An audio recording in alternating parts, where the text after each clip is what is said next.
Good afternoon, everyone, and welcome. Thank you for attending the virtual Smart Start Conference. Since we were not able to have the Smart Start Conference this year, we're happy and thankful that we were able to present this to you virtually. For you today, we have Ms. Erica Reid, who will present to you on how to man up, recruiting and engaging men in early childhood. I present to you Ms. Erica Reid. Thank you so much. I'm really excited about being here with you all. Certainly this is a kind of a different approach to the Smart Start Conference than what we're all used to, but I'm really excited. So my name, as she said, is Erica Reid. I currently serve as Program Director of Friends of the Children in Charlotte at Thompson Child and Family Focus. I'm also an adjunct instructor at Rowan Cabarrus Community College. So something I'm really passionate about is getting men involved in early childhood. And I certainly hope that by the end of this session that you share some of those same that same enthusiasm that I do. I do want to give a disclaimer before I jump into some of the content that for the purposes of this training, I will be using the terms father, I'll be using the term professional, men and male. I do want to clarify that if I mention father, I'm talking about a consistent male role model in the presence of a child, whether they're living in the home with the child or not.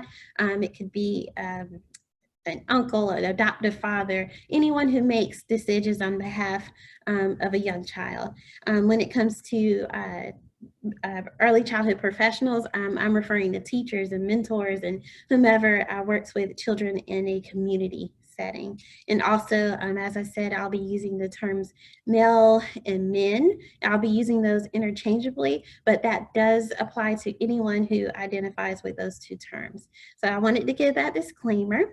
Right now I'm going to share my screen and I'm hoping that you will be able to see it as well.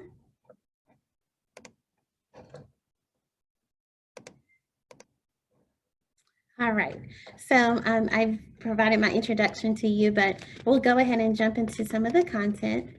So the first things we're going to do is talk about our training objectives. And certainly, as I mentioned, we're going to explore a number of ways to get men involved in the classroom and more involved in the home and really provide that inclusive environment that they deserve.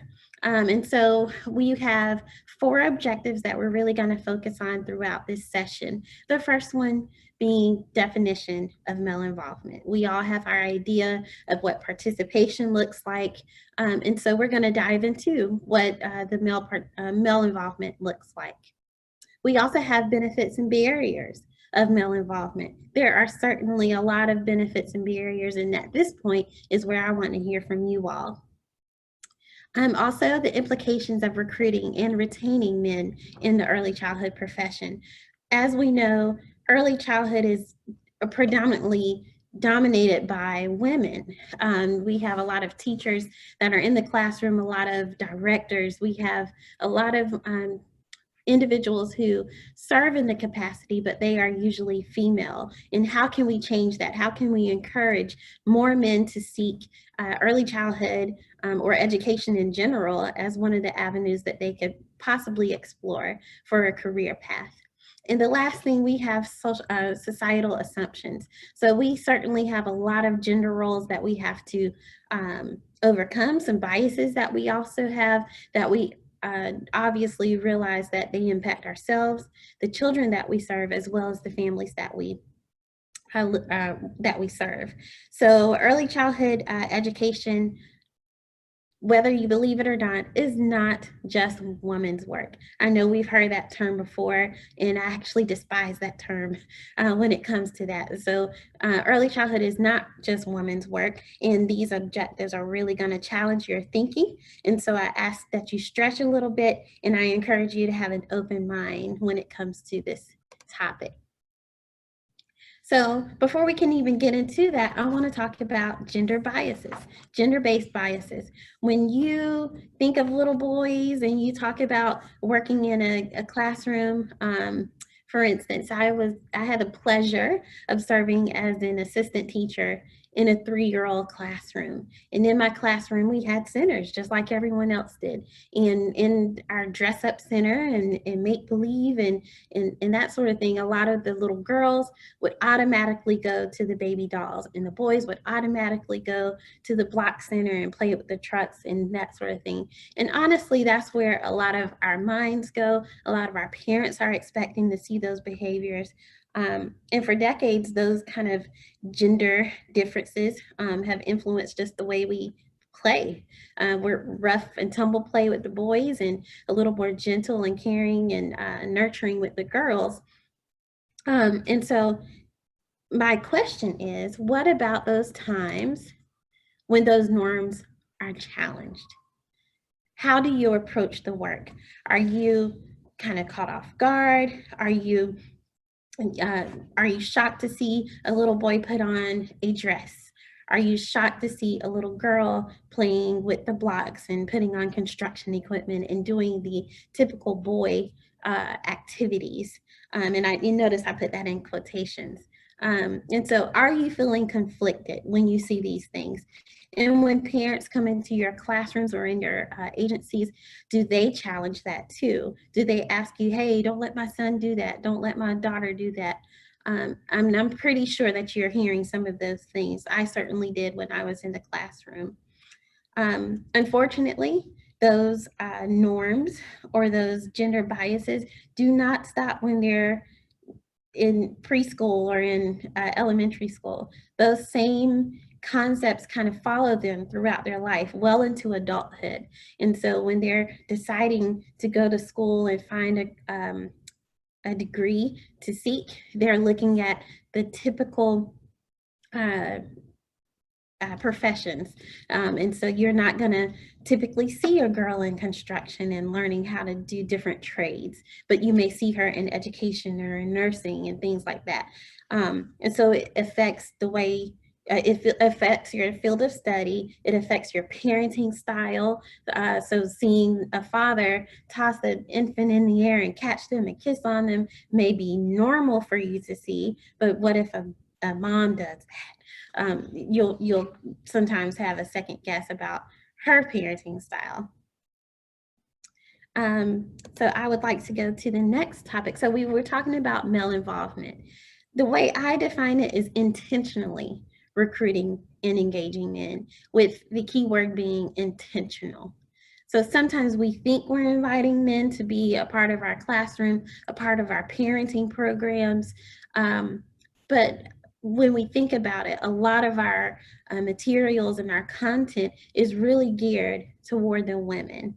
And so I really want us to kind of think about that, think about the emphasis when it comes to the home, some of the activities you do in the home, but then also in the classroom. So this next question, I actually would love to hear from a few of you.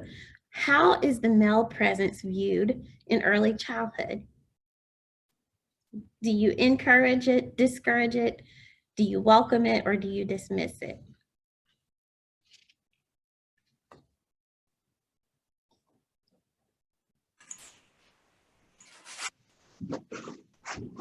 Well, now I can't hear her. Okay, Angeline, what was that? I'm sorry.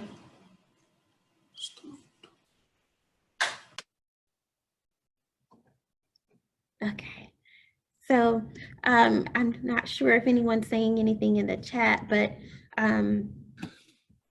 Erica, people are saying encourage it, they welcome it, encourage it. Getting a lot of positive energy about encouraging it. There is one that's it's welcome but limited. They agree men are need to be more involved. Tristan is saying, as a male executive director, he makes sure that he encourages their female teachers, and they're special and important. Awesome, that's beautiful. I'm actually really excited to hear that. Thank you. So what I'm going to share next is going to be a little interesting to you.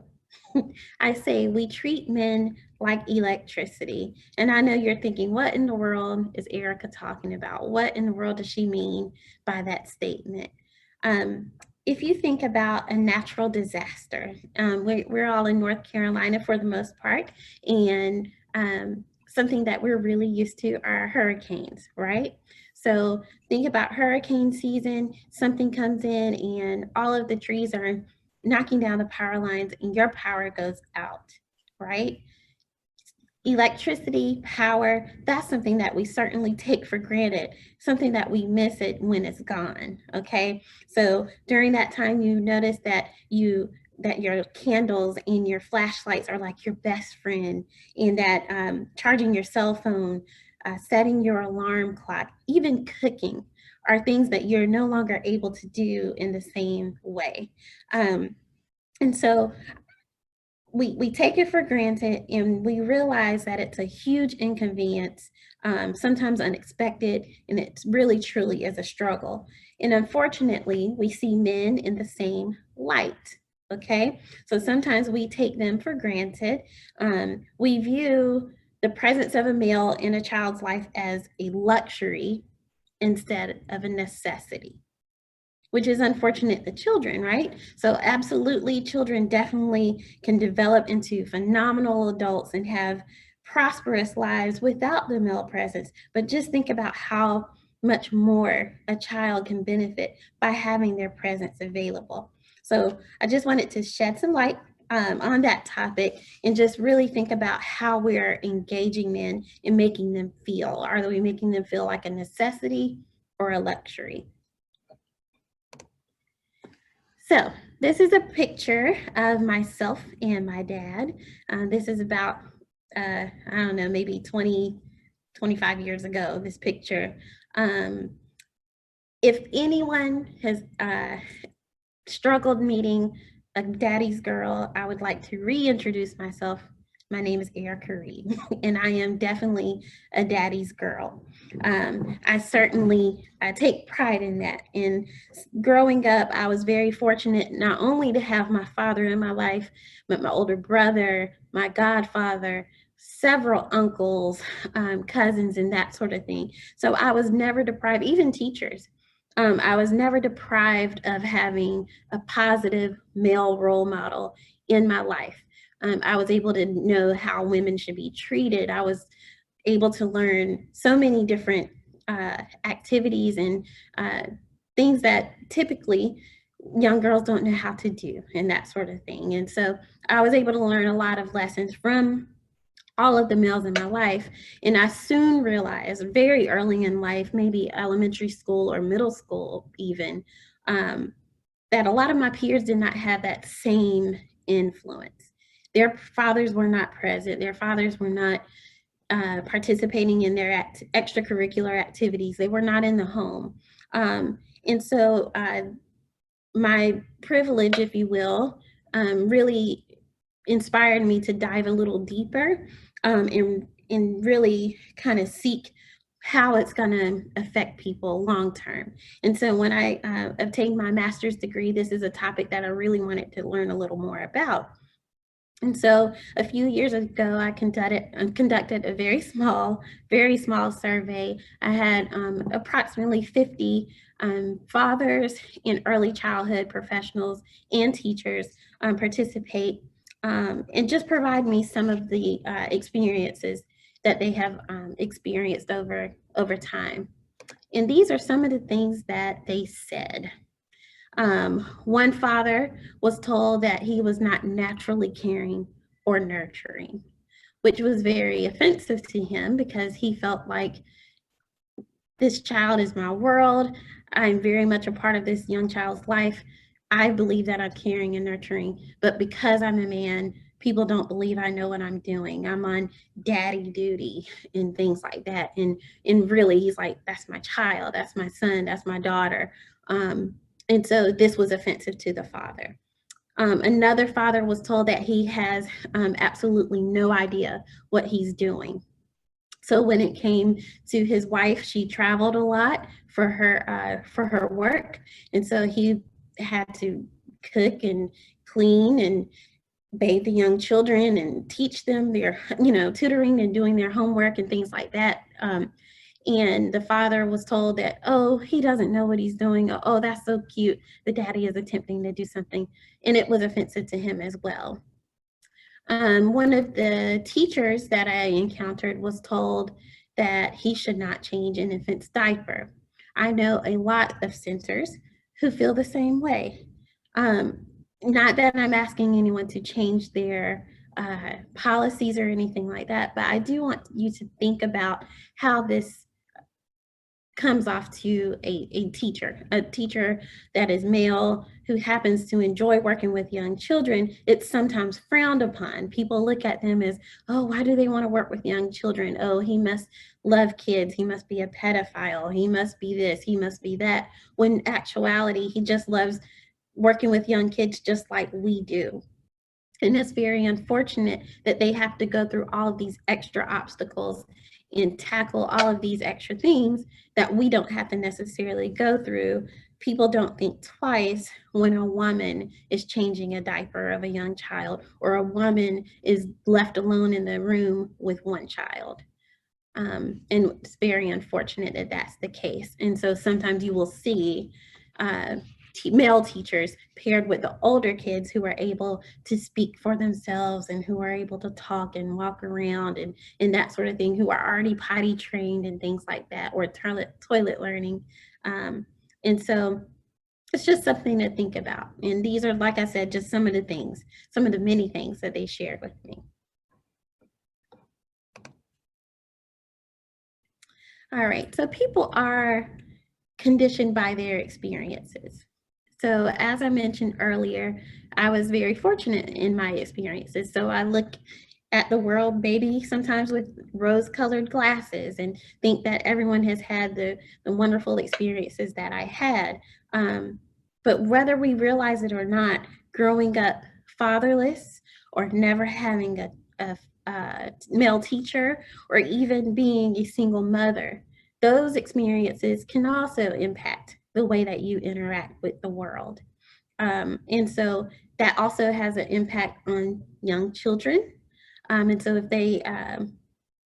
if you have a negative experience in the past or even present with men, it could certainly affect your willingness or desire to incorporate them in programming or in the classroom. And this could certainly serve as a barrier. And Erica, I just want to mention that there is a message here that says it is tougher to trust men in general when 78% of prosecuted successful sexual abuse cases involve men. And they also say, however, I agree not to generalize about the 3.5 billion men in the world. Absolutely. And I certainly don't want to dismiss anyone's concerns, and that is a very legitimate concern. And the facts are there, and we can't dispute that by any means. But I just want us to realize that that is not the case, and it is a generalization. You can turn on the TV at any point and you can see a teacher at the high school level who has been inappropriate with young children, and it's a woman and a young boy, or that sort of thing. And maybe we don't publicize it as often, but it does happen. And so maybe we, can just think about the way that we are publicizing these things and really kind of look at it from both angles. Good point.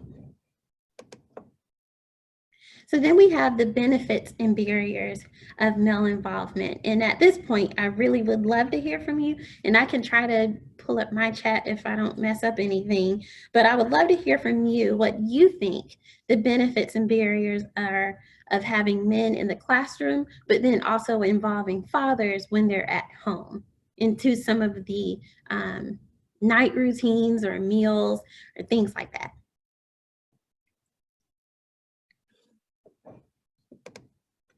Oops, I went back too fast.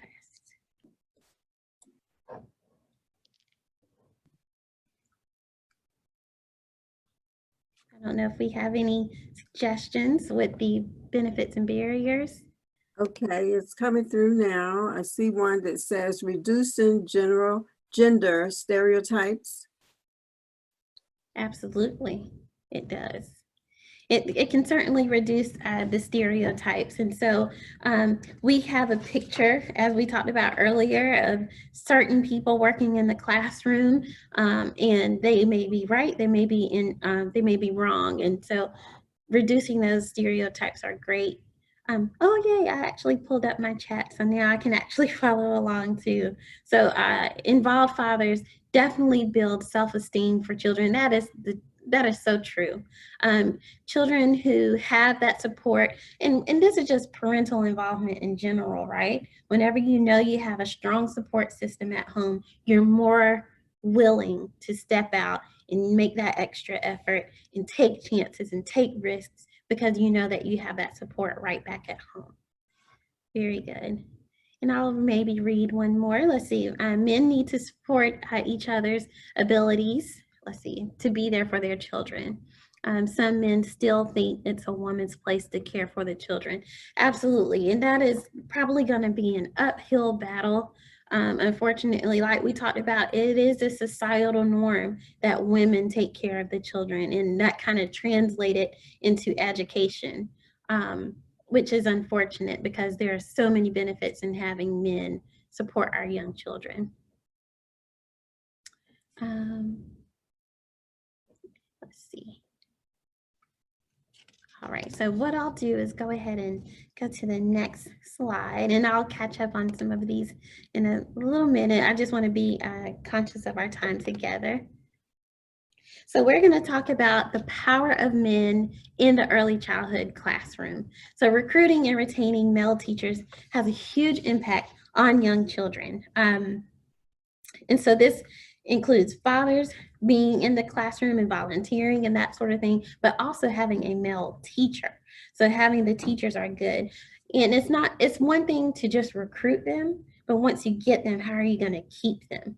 So that's why we talk about retention. How are you going to make sure that they feel validated, that they feel important, that they feel like they are being heard?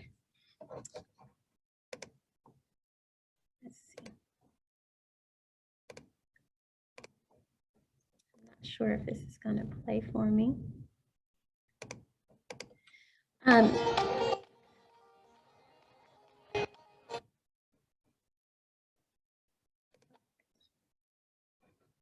Not sure if it's going to play. There's a wonderful video, and I will be happy to share with you all later. It is from NACI, actually, and it talks about the importance of having the male in the classroom. Young children are able to see confidence. They're able to see sometimes, unfortunately, men in the classroom are viewed as disciplinarians. So especially if you have a teacher, co-teacher type of role in the classroom, the men are looked to discipline the young children. And that is unfortunate as well. They can be just as nurturing, just as caring, just as fun to be around. And so young children do need to see the dynamics between men and women, and there are differences, that is true. But it is very important that they see both sides of the man's personality, because men definitely can take care of them. I don't know why it's working. Oh, here we go. I don't know. Okay, let me see. I'm gonna try to share this screen with you because the video pulled up for me. Yay. Here we go.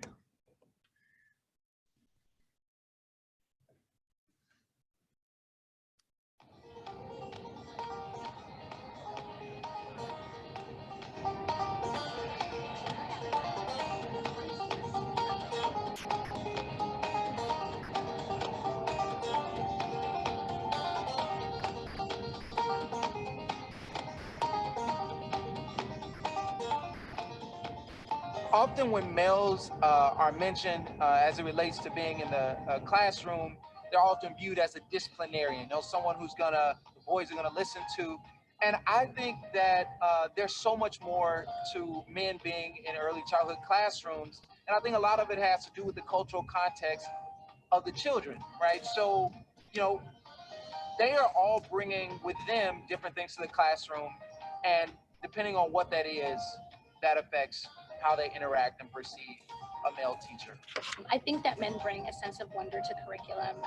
They bring the ability to create curriculum in the interest of children, and to have children be drawn to whether it's outside or indoors activities, but they create the ability to engage children.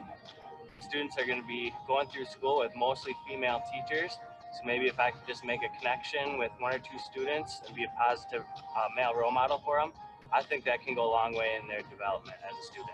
As female teachers, I really think that because we're such nurturers, we like to step in and rescue. I really feel that in my experience, male teachers have always brought this certain kind of patience that allows kids to really be themselves and feel free to make mistakes. Some unique aspects I bring to the early child classroom is humility. Growing up, I never really nannied or had experience with young children. As I got to college, I was very open to feedback from my professors, and that generally changed my outlook of humility, and it made me more confident in the classroom because I was willing to learn. Lo que yo traigo a mi clase es enseñarles a los niños el respeto mutual. Cuando tenemos el respeto mutual, podemos enseñarles más rápido y podemos hacernos más amigos y así poder enseñarles más conceptos que van a necesitar durante su vida.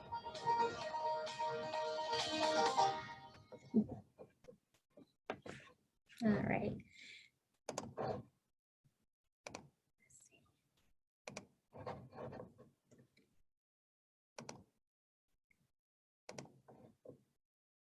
All right, so I hope you enjoy that video. It really highlights some of the importance of working with young children in the classroom, and I believe it really does show when a child has the male present. So if they do not have a father in the home, and then they go to the classroom and they see someone there, or if they go to a program and all of the fathers have an event together, they are able to see that camaraderie, and it's really important that they see that.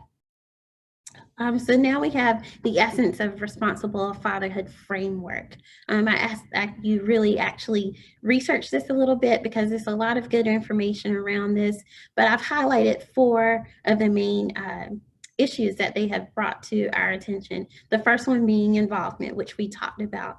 I know organizations such as Head Start encourage parents to be involved in the classroom, and I believe all of our organizations, all of our agencies should certainly do the same thing. So encouraging involvement, also having some consistency. So having parents come in and out, not just during Father's Day, not just during Career Day, but on a regular basis, having people come in and having a consistent figure for these young children to interact with. Maybe someone can even adopt the classroom or that sort of thing. That is a possibility. Having awareness, so making sure that you're even aware, your staff, your other parents in the classroom, the awareness of knowing the importance of having fathers. So that fatherhood initiative is very important. And then also nurturance. So making sure that the fathers feel welcome in providing what they need, the feedback they need, if they're asking you questions about how to interact, or I don't know how to appropriately play with my child, or how to appropriately educate my child, giving them the support that they need so they can be successful. So all of this stuff that I'm talking about is not the gospel according to Erica. This is actually research-based, okay? And so it's really important. I know one of you mentioned in the comments earlier, social and emotional development. Certainly a child's self-esteem is going to increase by having quality father and child time. Confidence is increased, social competence, as well as life skills. So knowing how to interact with the male species, or having an older adult, in your life is going to be really important. It's going to have quality interactions. So yes, quantity is important, but the quality of those interactions is very important. Also intellectual development. So fathers do tend to explore a little more with our youth than mothers do, generally speaking, and that's a good thing. So we always talk about the importance of a child being able to venture off a little bit, and we talk about the having a secure base and that sort of thing. Fathers definitely provide that for young children as well. And I'm saying fathers, but this also goes for teachers, but allowing a child to explore, get to learn the environment and work with the things around them. It really builds their independence, which is really important. And that's ultimately what we want of every child, because they're going to eventually become an adult and a citizen, right? And so we do want them to feel that same sense of independence. We also talk about language development.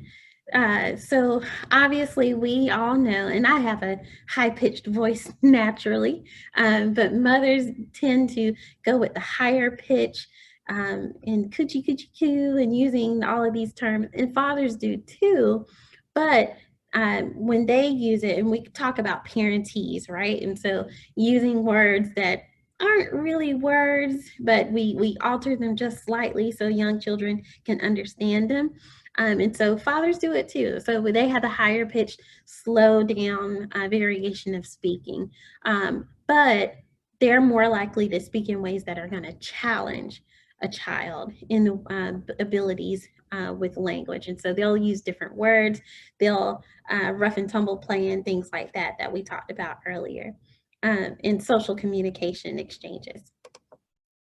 So here's the motor development we talked about. So the more one-on-one play. So generally speaking, when you have a mother and they have like 3 kids, they kind of package them all together, right? And so all of the children do this, all of the children do that. But the fathers really give children that one-on-one attention that they need, that they seek, and that they desire. And then they have the rough and tumble, which is good for boys and for girls, knowing limits and how to stop and boundaries and that sort of thing.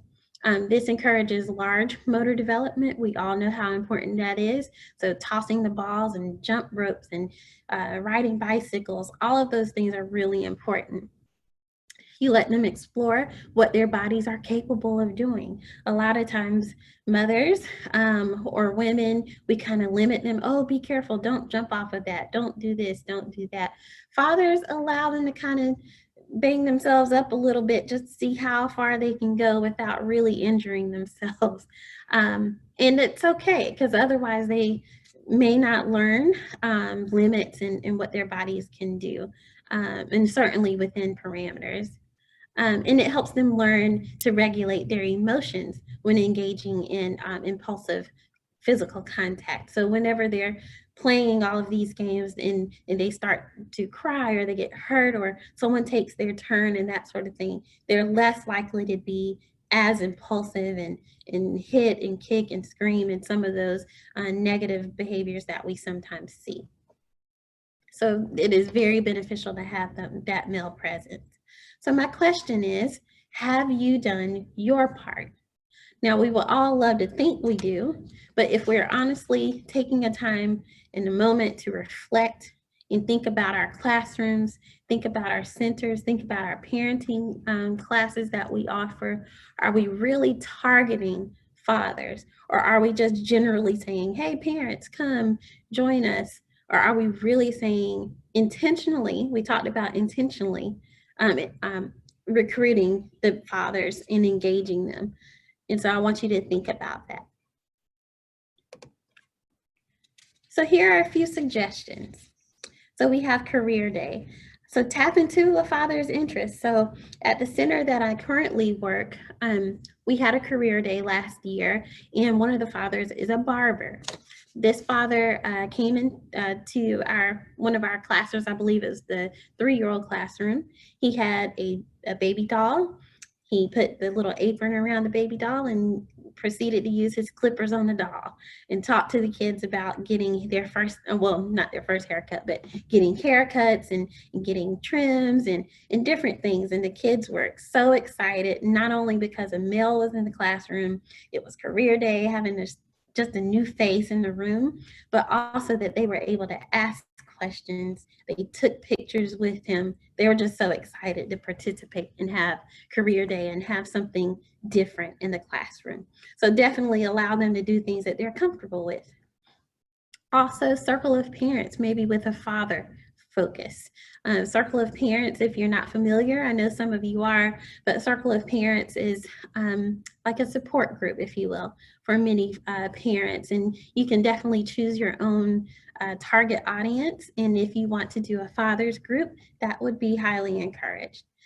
Donuts for Dads is a very popular event, typically offered, I've seen places like once a month or so where fathers come together and just interact with one another, and then they're on their way to the rest of their day.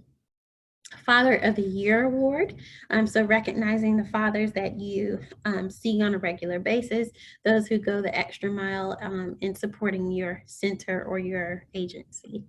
Father-daughter dances are just adorable, and they are so cute, and it's an opportunity, like we talked about earlier, for young children to interact with their fathers in a different setting, a different environment. They get to get dressed up and really learn how young ladies should be treated by men and that sort of thing. It's really powerful. And then if you want to do a father-son thing, you could do campouts, or you could do a father-son dance too, right? So we talked about the gender biases. So you could do a father-son dance and a father-daughter camp out, right? These are just examples. Father-son fun run. Then I've also come across another group called Fudge. And this is exciting because it's for father figures. Sometimes you may be the uncle, you may be the brother or a cousin. So this one allowed many other male figures in a child's life to come together. So it was the Fudge Club. International Walk to School Day, you can certainly allow fathers to participate in that and making sure that their young children are practicing safe pedestrian safety and bicycle safety in getting to school in a good way. And lastly, we have marketing materials featuring male models. This is a conversation that I've had with many programs. So like early childhood programs often have, if you go to a website, if you look at a brochure, you're most likely going to see a young lady sitting on the floor with young children around her, smiling and reading a book. That's not the only picture of a classroom, right? So we would love to see more pictures of men sitting on the floor and playing and reading with young children, because that's going to only encourage other males to participate and actually seek education or early childhood education as a possible career path.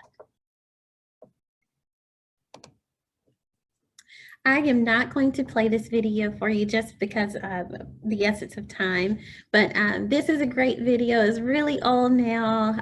It's probably 4 years old or so now, but it's a video of a father, well, a few fathers doing their young children's hair. And so another idea is possibly offering like a basic hairstyles class to your fathers and allowing them to learn how to do ponytails and barrettes and all of those kinds of things with their young children. It could be a lot of fun. It could be very entertaining, but it's certainly something that I think both young children and their fathers would really enjoy. I don't know why they make these barrettes so complicated for guys. My dad's giving me a dad do. The dad do comes from the heart.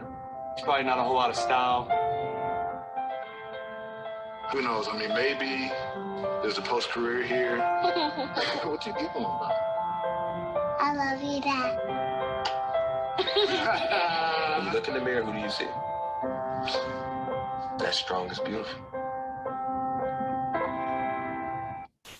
Okay, that is an oldie but a goodie. I am a big Steelers fan, and D'Angelo Williams actually contributed to one of my Circle of Parents groups about 2 years ago. So I had to include that clip because I just thought it was adorable. So we have creating the ultimate, let's see, it's not doing right. Okay, so ways to involve men in the classroom. We talked earlier about gauging the interests and talents of fathers. Allow them to do what they enjoy to do. Of course, you don't want to dread doing something, and so by sharing something that you're excited about is only going to drive someone's ability to do that for you. Clearly state your expectations. A lot of times, women, we can ramble if we're being honest with ourselves. We can expect something and we think it's clear and it's not. So actually clearly stating what your expectations are. If you have an infant classroom and you want them to remove their shoes before they step into the room, making that clearly known. Please remove your shoes, or please cover your shoes before entering the room. If they don't know, they won't know to ask. And so making sure that you're clearly stating what your expectations are and giving a specific task. Don't simply say, hey, come to the classroom tomorrow. Okay, I'm gonna come to the classroom and then what? I'm just gonna stand in the middle of the room with 4-year-olds running around me. It's very intimidating. You went to school to do this. I'm not used to this. I'm used to having one child at home and now there's like 15 of them running around. What do I do? So given a specific task and say, hey, when you come, you can be here from 8 to 9, and I want you to read this book and then do this activity with the kids outside. Does that sound fun to you? And allowing them to do that. So being very, very specific. Of course, you don't want to be degrading or anything like that, but allowing them to know exactly what you have in mind. Also, make men visible through staffing, displays, and materials. We talked about the materials earlier, but also through staffing. So if you have men applying to work in your classrooms, you know, allowing them to interview with you, allowing them to come in and try a working interview maybe, and seeing how they actually work with young children before you hire them on. And it's a good way to gauge if they're going to be a good fit for your classroom. Simply invite them. Sometimes people really want to help, but no one's ever asked them to. So simply inviting, they may be like, oh, I didn't realize I could come in the classroom. Oh, I didn't realize there is a parenting group for fathers. I didn't realize that you are really targeting me. So simply inviting them will open the doors to some families that you didn't even realize were closed. So one thing I want to encourage you to do is just think about how men can help build brighter futures for our young children. We talked about the electricity thing earlier. So please, I encourage you to do that. Men really are like electricity. Rather than being taken for granted, we should realize that they are going to build these bright futures for our young children. So I would love to take some questions if you have any. Hi, Erica. I do want to mention that there is a request for your slides if you would like to make them available. And also, just to let you know that a couple of people believe they know your dad from your picture. And also, there's... They know my dad. I told them I'm a daddy's girl. And they really do love the videos also. Great. I'll be happy to share these slides. And I actually have another resource list that I would love to share as well for you if that is possible. Yes, you may send me the link, or we can put it in the chat for everyone. And Erica, if you get your information that you want to share back to NCPC, we'll post it on the conference website as additional material. Awesome. I'll do that. I'll be happy to do that. And we can also let everyone know that this session was recorded, and you will get a message when it's available, but it will be posted to our website as well. Excellent. Do we have any other questions? If we have any men participating on the call, I would love maybe to take some time and actually hear from you as well. Erica, I do have a question. Someone is asking, in your research, who's funding male involvement these days? Good question. As far as fund, so with my research, it was just me. Like I said, I only had a very small sample group. But as far as funding, I know for sure Head Start does a lot of research. And then that I would have to honestly look into a little further.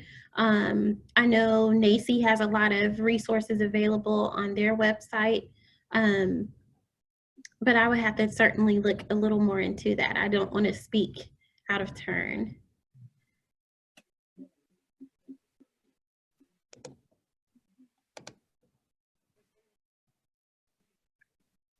Another question popped up. How do you include dad when there is a shared custody situation and the parents don't get along? Good question. I've actually come across this quite often. So when I moved here to Charlotte, one of the parenting classes that we offered, we had mom and dad participating in the parenting classes, but they came on 2 different nights because they had like an active kind of court case going on. What I would say when it comes to that, number one, you're going to need to follow any kind of legalities. So if there's any restrictions on having the father around or coming to the center and that sort of thing, you definitely want to follow that. But if there's no concerns when it comes to the safety of the young child, I would certainly still invite them to participate, but being aware of the interactions between the 2 parents. They have to be respectful of your center. They have to also be respectful of the children that are present and the staff and their safety and those things as well. So maybe coming up with a schedule if possible, having a conference or a conversation with both of the parents and kind of laying out some guidelines may be a good idea as well. It may seem, you know, a little strange, if you will. So if it's more comfortable to allow the director to have that conversation instead of the teacher, that is a possibility as well. But I certainly believe it's important that you as a teacher or a professional should certainly advocate for the child. And the child is going to benefit from having both parents involved in their life.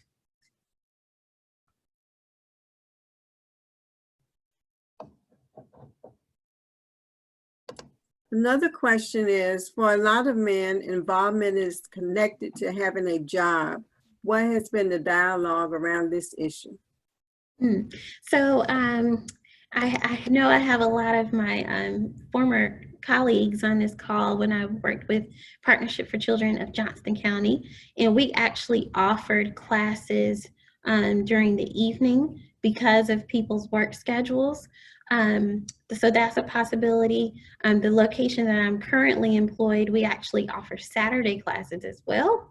And so we actually cater or tailor our programming around the needs of the families that we serve. So if we know that there's a high demand for a weekend class, or if there's a high demand for having an evening class, those are kind of things that we had to work through, because we're really trying to support the families and meet their needs. And sometimes it's going to be an inconvenience to us, but if we really think about it, it's going to benefit that family, benefit that child, and in the long run, it's going to indirectly benefit us as well, because that child is going to have just this wonderful experience, and they're going to come back into your classrooms ready to learn.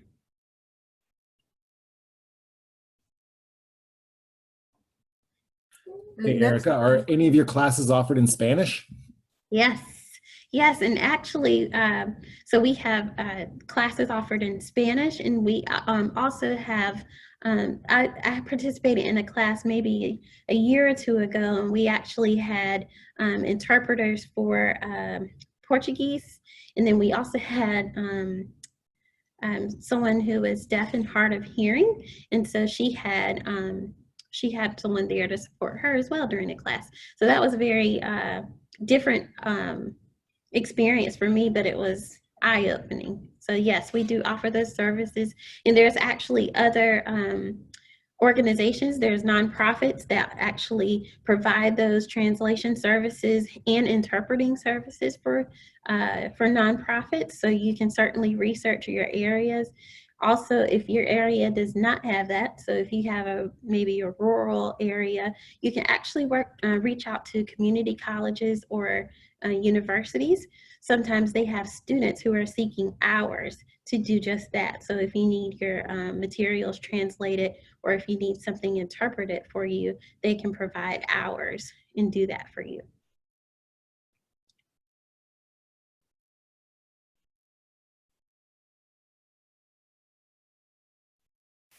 And Eric, I'll also just share there are a lot of thank you, great information, amazing, a lot of misuse from the old partnership. So you're getting a lot of kudos in the chat. Oh, and we'll make sure that you get a copy of the chat. Oh, awesome. Thank you. Thank you. And like I said, I will be happy to share this information, and I'll also share my personal information. So if you ever want to reach out to me, I'd be happy to communicate with any of you offline.